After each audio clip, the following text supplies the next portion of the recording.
Hey, it's John at Tinderbox Arts. In this video, we're going to talk about chain cleaning and lubing.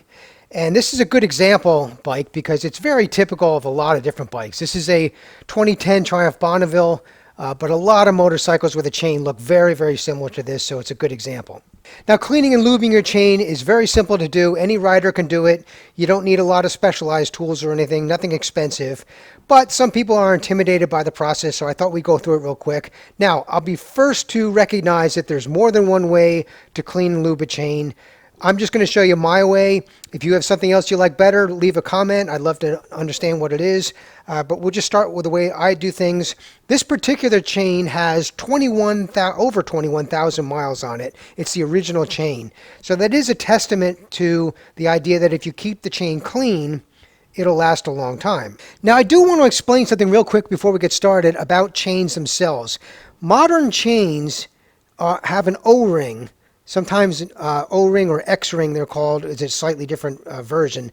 But they have an O-ring and they actually have their own lubrication built in at the factory. So here's a bicycle chain. It's the same idea. It has links the same way a motorcycle does, just a smaller version of it.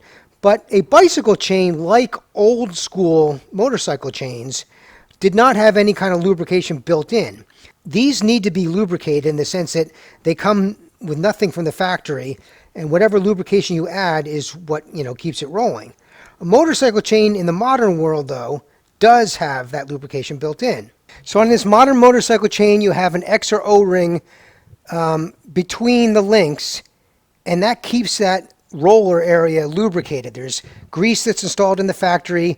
That grease is good for life. The O-ring keeps dirt and debris out, keeps the grease in. So when we talk about lubing a chain, we're really not lubing it. We're really cleaning it and protecting the metal, the exposed metal here, from rust and also debris. So the lubrication is done for life. We don't have to worry about that. Now, in the old days, when motorcycle chains were just like bicycle chains, a lot of times people would use an oiler, meaning it's an automatic device that would drip oil onto the chain, and that would keep the chain lubricated because you needed to. But that's just not the case with modern bikes. Now, I do see people still use those oilers even though they have an O-ring style chain.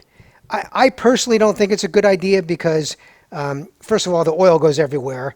And second of all, you could be just destroying the purpose of those O-rings.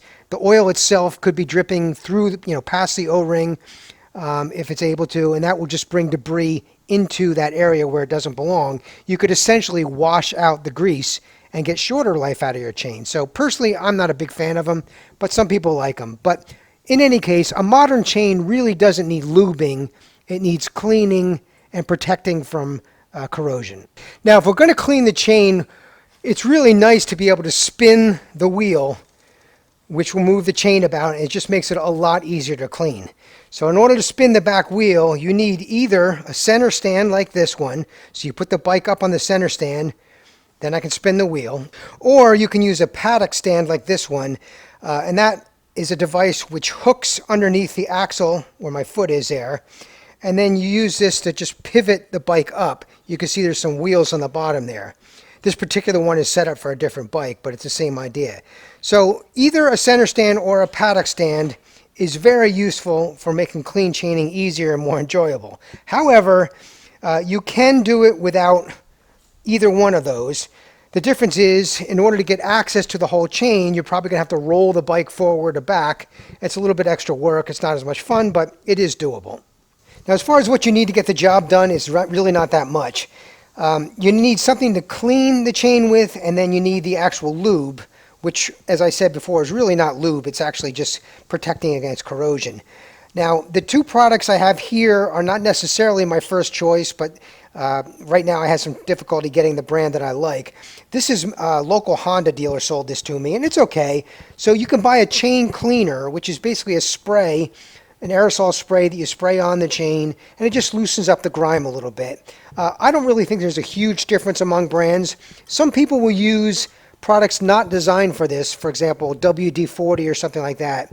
Personally, I don't think it's that much difference as far as cost, so I'd rather use something that was designed for it. It works well, and some of those other products may degrade the O-rings in the chain. So rather than take the chance, I just rather use something that's meant for the purpose. And then you have the chain lube itself. Now the other brand that I like is made, it's called Bel Ray, and I prefer that as far as the lube. But this is what I could get at the moment, so I'm using this. And then to actually do the physical cleaning, a brush like this works awesome. So you have this kind of U-shaped area right here, which gets both sides of the chain and underneath as well. And then you have another brush here to get some of the filth off if you need it. And then you just need a rag. And then I also have a scrap cardboard. Now what I use this for is to protect other areas of the bike, so when I'm spraying the lube on to protect the chain, I'm not spraying other parts of the bike. So I use the cardboard to help me in that regard. Now on this bike, like a lot of bikes, you have two chain guards. One is on top here, and that goes from here all the way over to here. And then in the front, you have this entire thing right here is a guard, so this could come off. Now maybe once a year, I will remove the chain guards just to get road grime and debris that tend to get clogged up in there. All right, you can see up close here what I've done is just taken that cardboard and put it behind the chain. So I don't want to spray any of this stuff on the tire especially. So having this as a backer, I can just take this chain cleaner and just spray it. And I just like get the whole chain sprayed.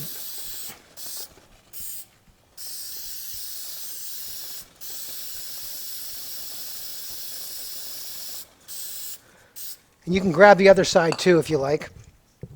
Then I'll take this brush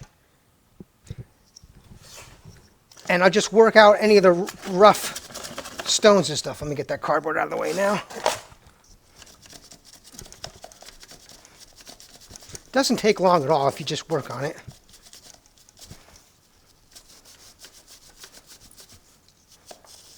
And then you can even just turn the tire by hand, which is what I'm doing here. Go both directions. All right, that's enough to loosen it up. Then I'll just put this cardboard back in there. Whoops, sorry. Give it another spray.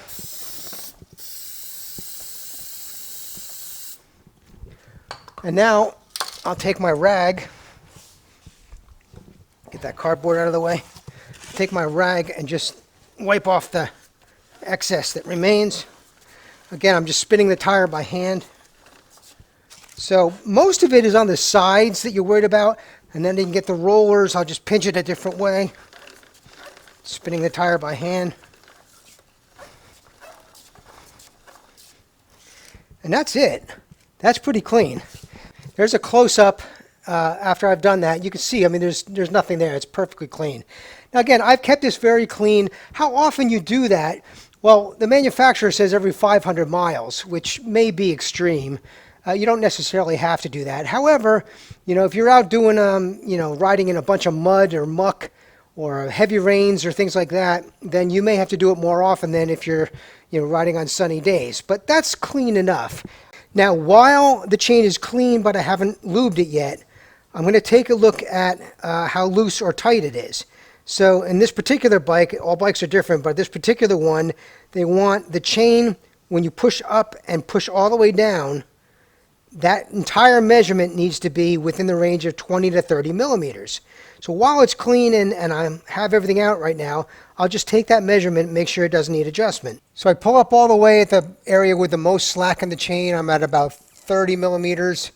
Push down all the way, I'm at about 60 millimeters. So that's within spec, but just barely. I'm at the edge of it, so it may be time to adjust this slightly, but I'm just at the edge of it.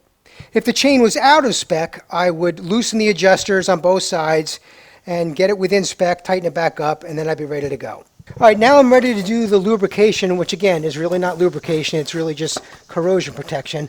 I'll get my cardboard situated behind there again, and I'm going to take my chain lube, and if you have the chain lube with this little straw on it, it really makes a big difference as far as getting in there. Mostly I'm concerned about the outside link, so I'll get this spraying, and then I can turn the wheel, make sure I get that chain completely coated.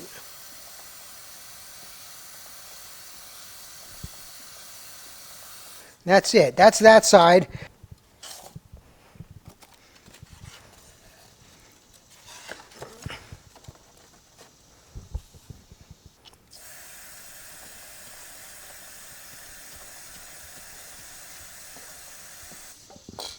All right, you can see that lube or that protection is a little bit wet, and that just brings an important point, which is that you don't want to go riding right after doing this. So typically what you'll do is you'll come back from a ride, say, or maybe it's the winter time, you have some downtime, whatever. That's when you do the chain maintenance, and then you let this sit, say, overnight so it has a chance to dry. Now that other product that I like a little bit better, the Bel Ray product, it dries a little more quickly, and it leaves kind of a white residue, so the chain actually looks a little bit white. I prefer that. It sticks very well.